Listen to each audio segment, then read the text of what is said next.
Good morning बच्चों, कैसे हो बेटा। आशा करती हूँ कि घर पर होंगे, सुरक्षित होंगे। बेटा आजकल महामारी का कहर बहुत अधिक बढ़ता जा रहा है, इसलिए बेटा मैं बार बार यही आपसे विनती करती हूँ कि आप घर पर रहें, सुरक्षित रहें। सिरसा में भी केस बहुत अधिक आ गए हैं, ठीक है बच्चे। और बेटा बाहर जाते हुए भी डर लगता है कि कहीं हम संक्रमित न हो जाएं, ठीक है बच्चे। आप सुरक्षित रहो। अब बेटा हमारी जो हमने कविता शुरू की थी, आज हम उस कविता को आगे से शुरू करते हैं। बेटा हमारे 3 पहरे हो गए थे कल, और साथ में हमने सियाराम शरण गुप्त जी की जीवनी भी कर ली थी। चलो चौथे पहरे से अब हम शुरू करते हैं कविता। चलिए बेटा। कर्मशः कंठ क्षीण हो गया, शिथिल हुए अव्यव सारे, बैठा था नव नव उपाय की, चिंता में मैं मन मारे, जान सका न प्रभात सजग से, हुई अलस कब दोपहरी, स्वर्ण घनों से कब रवि डूबा, कब आई संध्या गहरी। बेटा यहाँ पर कविवर क्या कहते हैं कि उस पिता की चिंता अब और अधिक बढ़ती जा रही थी। क्यों बढ़ती जा रही थी? महामारी का कहर चारों ओर बढ़ता जा रहा था, और जो भी कोई बीमार हो जाता था समझो कि वो खत्म हो जाता था। तो इसलिए बेटा बीमारी के कारण पिता को सब पता लग गया था कि बेटी का बचना मुश्किल है, क्यों न उसकी एक इच्छा पूरी की जाए। तो अब देखिए, पहले उसको उसके बुखार की, उसके बारे में चिंता होती है। किस प्रकार? कर्मशः कंठ हो गया क्षीण, कंठ यानी कि उसका गला कमजोर हो गया, शिथिल हो गए अव्यय सारे, यानी कि उसके शरीर के जो अंग थे वो सारे के सारे कमजोर पड़ गए थे, शिथिल हो गए यानी कि ठहर गए, ठंडे पड़ गए। बैठा था नव नव उपाय की, और वो नए नए उपाय के बारे में सोचने लग गया कि किस प्रकार मैं अपनी बच्ची को बचा लूं।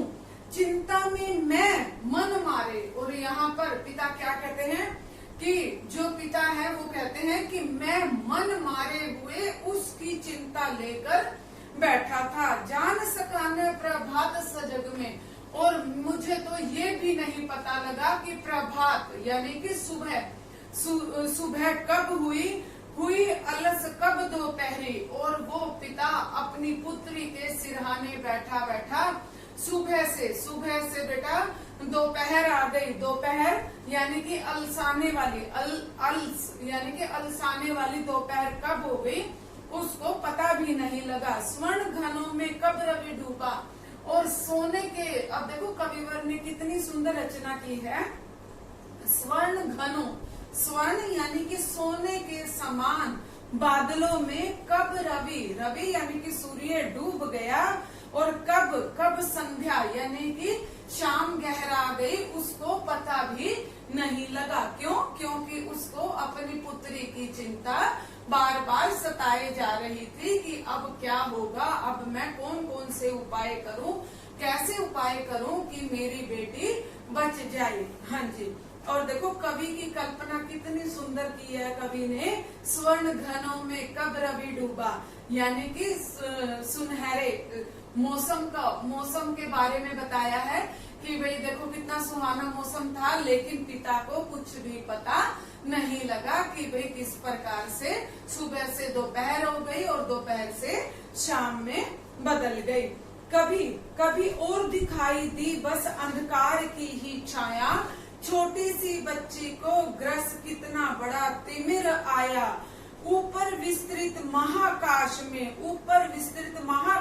में जलते से अंगारे से झुलसी सी जाती थी आंखें, जगमग जगते तारों में। अब देखिए कवि ने जो आसमान का दृश्य है वो बहुत ही सुंदर बताया है, लेकिन जो पिता है उसको चिंतित है, उसका मन चिंतित है, उसको चिंता हो रही है। किस प्रकार की चिंता हो रही है? अपनी बच्ची को बचाने की चिंता हो रही है, और उस चिंता में उनको कुछ भी अच्छा नहीं लग रहा। अब देखो कभी और दिखाई दी बस अंधकार की ही छाया, अब यहाँ पर क्या कहते हैं कि चारों ओर पिता को सिर्फ अंधकार ही अंधकार दिखाई दे रहा था। क्यों? क्योंकि उसकी जो बच्ची थी वो बुखार से तप रही थी और उसके पास कोई भी उपाय नहीं सूझ रहा था उसको बचाने का। अंधकार की ही छाया, चारों ओर अंधकार ही अंधकार नजर आ रहा था। अंधकार की छाया यानी कि अंधकार की छाया यानी कि अंधेरा ही अंधेरा चारों ओर छाया हुआ था। छोटी सी बच्ची को ग्रस कितना बड़ा तिमिर आया। देखो यहाँ पर कविवर की कल्पना, उस छोटी सी बच्ची को, वो जो छोटी सी नन्ही सी बच्ची थी उसको बेटा देखो कितना बड़ा तिमिर, तिमिर यानी कि अंधकार यानी कि मौत उसको ग्रसने के लिए आ गई थी, मौत उसको खाने के लिए आ गई थी। ऊपर विस्तृत महाकाश में जलते से अंगारों से, और जो ऊपर विस्तृत आसमान था उसके अंदर तारे खिले हुए थे, लेकिन पिता को वो तारे किसकी भांति लग रहे थे? झुलसी जलते से अंगारों से। और वो जो तारे थे वो किसके समान लग रहे थे? ऐसा प्रतीत हो रहा था वो तारे ठंडक नहीं दे रहे, अपितु वो जलते हुए अंगारों की भांति धधक रहे हैं। झुलसी सी जाती थी आंखें जगमग जगते तारों से। यहाँ पर कविवर कहते हैं कि पिता की आंखें उन तारों को देखकर शांत नहीं हो रही थी, अपितु जगमग जगमग करते तारे उसकी आंखों में चुभ रहे थे और उसकी आंखें उन तारों से मानो झुलस रही थी। क्यों झुलस रही थी?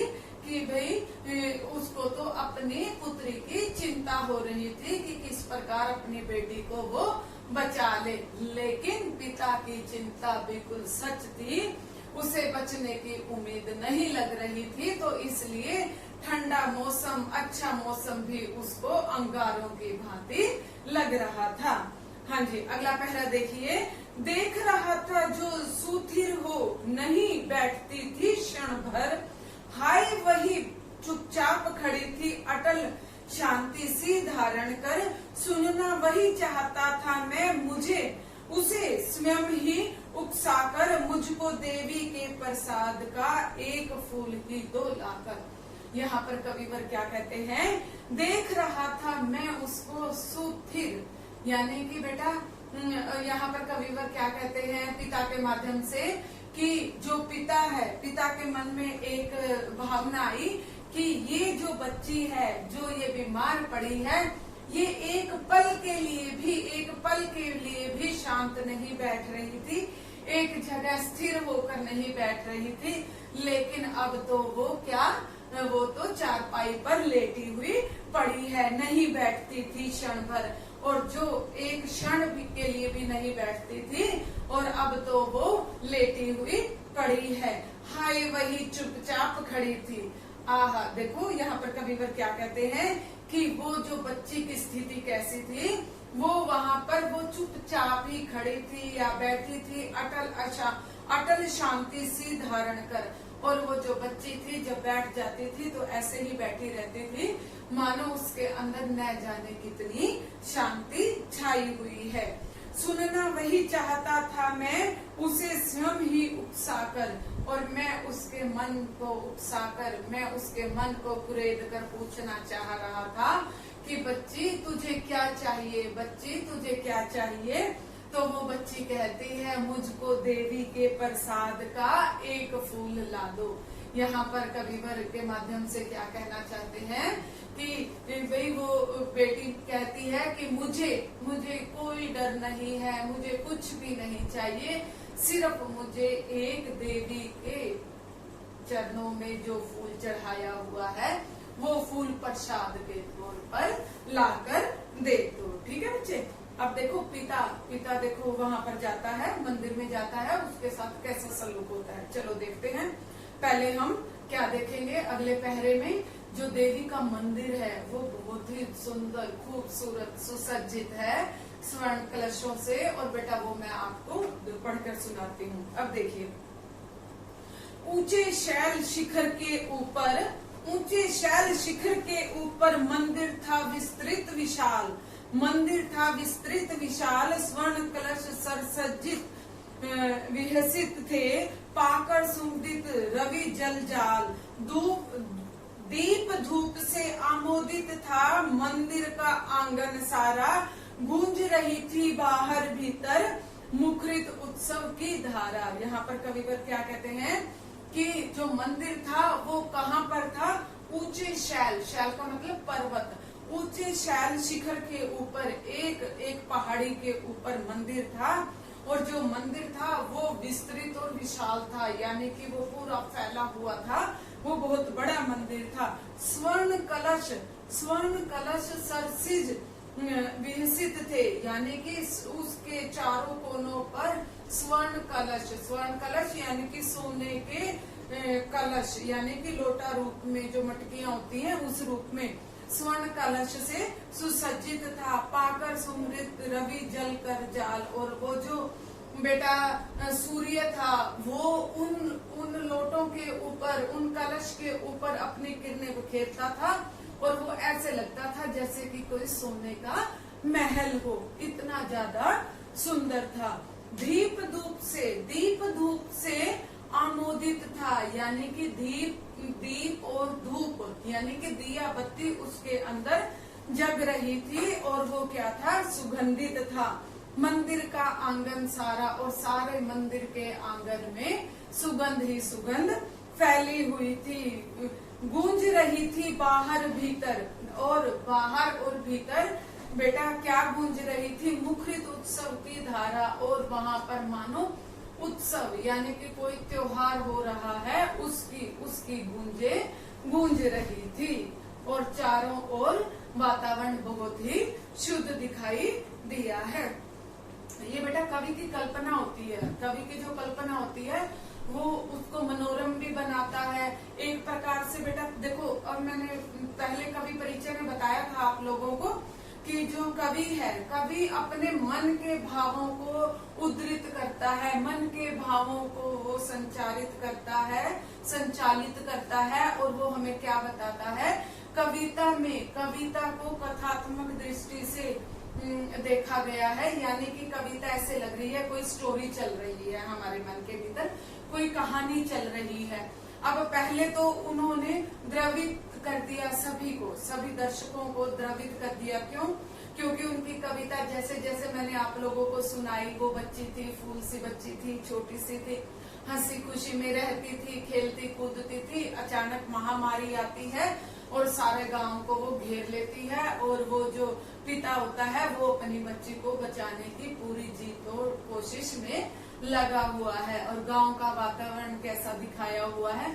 बहुत ही अशांत वातावरण है, ऐसी माताएं हैं जिनके बच्चे जा चुके हैं और वो रुदन कर रही हैं। और बेटा इसी प्रकार जो पिता है वो चाहता है कि किसी प्रकार मैं अपने बच्चों को, मैं अपनी इस छोटी सी बच्ची को बचा लूं। तो वो बच्ची अपने मन में एक इच्छा जाहिर करती है कि मुझे माँ के चरणों में जो चढ़ा हुआ फूल है वो प्रसाद के तौर पर चाहिए।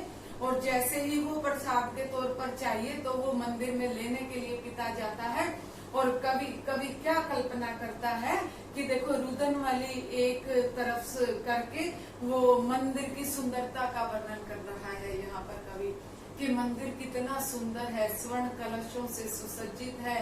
उन कलश के ऊपर जब सूर्य की किरण आ रही है वो और भी ज्यादा सुनहरा हो जाता है, और ऐसे लगता है कि कोई कल्पना में स्वर्ण मंदिर ही सामने, आंखों के सामने तैर रहा है। और वहाँ पर दीप और धूप की बेटा सुगंध फैली हुई है, वातावरण वहाँ का चारों ओर सुगंधित हो गया है। ठीक है बच्चे, बेटा आशा करते हूँ कि इतना आपको समझ आ गया होगा। एक और पहरा करवाऊंगी, ज्यादा नहीं, क्योंकि फिर बेटे आप लोग जो आप पढ़ोगे तो फिर उनके मीनिंग जितने रह जाते हैं जो आपको नहीं आएंगे, जिस दिन लाइव क्लास होगी आप मुझसे पूछ सकते हो। ठीक है, हाँ जी। भक्त वृंद यानी कि भक्तों की अधिक भारी संख्या, ये बहुवचन है बेटा। हाँ जी, भक्त वृंद मृदु मधुर कंठ से गाते थे सब भक्त मधुमेह, पतित तारिणी पाप हारिणी माता तेरी जय जय जय। पतित तारिणी तेरी जय जय जय। मेरे मुख से भी निकला बिना बढ़े ही मैं आगे को बढ़ा, जाने किस बल से ढिकला। हाँ जी, यहाँ पर कविवर क्या कहते हैं कि जो भक्त वृंद थे, यानी कि भक्त बहुत भारी संख्या में वहां पर मेला लगा हुआ था भक्तों का, और वो मृदु मृदु यानी कि मीठे मीठे मधुर मीठे स्वर में वो गा रहे थे। क्या गा रहे थे? सभी के सभी, हे माता तू पतितों को बेटा पार लगाने वाली है, तेरी जय हो। हे माता आप हमारे कष्टों को हरने वाली हो, हमारे पापों को हरने वाली हो, आपकी जय हो। हे माता तेरी जय हो, हे माता तेरी जय हो, जय हो। मेरे मुख से भी यही निकला, पिता कहते हैं कि मेरे मुख से भी यही शब्द निकल रहे थे कि हे माता तू तो कृपालु है, तू तो दयालु है, तू तो सबके पाप हर लेती है, सबके कष्ट दुख दूर दूर कर देती है। हे माता तेरी जय हो। और मेरे भी मुख से ये शब्द निकले, बिना बढ़े ही मैं आगे को। और यहाँ पर वो सुखिया का पिता क्या कहते हैं? बिना बढ़े ही मैं आगे को, जाने किस बल से ढिकला, यानी कि न जाने मेरे अंदर कैसी शक्ति आई कि मैं या तो रुका हुआ था या माता के भजन इतने गुंजायमान थे कि मैं अपने आप ही आगे को बढ़ता चला गया। ठीक है बच्चे, बेटा पोएम बहुत बड़ी है, हमें 3-3 पहरे करके करने होंगे। ठीक है, 1 वीक हमें इस पोएम में लगेगा। ठीक है बच्चे, हाँ जी। और बेटा कुछ भी अगर न समझ आए तो आप लोगों के पास मेरा व्हाट्सएप नंबर भी है, उस पर भी आप पूछ सकते हैं। कुछ एक बच्चे मुझसे पूछते भी हैं एज यूजुअल, और बेटा आप लोग भी पूछ सकते हो अगर कोई दिक्कत है तो। और बेटा एक दिन हमारी मंडे को लाइव क्लासेस होगी, उसमें भी मैं आपकी सारे की सारी क्वेरीज होंगी वो मैं आपकी क्लियर कर दूंगी, और साथ में आपको सिलेबस की भी जानकारी दूंगी। सीबीएसई बोर्ड ने 30% सिलेबस हमारा डिडक्ट किया है, उसके आधार पर मैं आपको बता दूंगी कितने चैप्टर आपके कट हुए हैं। ठीक है बच्चे, हाँ जी। खुश रहो, हंसते रहो, मुस्कुराते रहो, सुरक्षित रहना, घर रहना।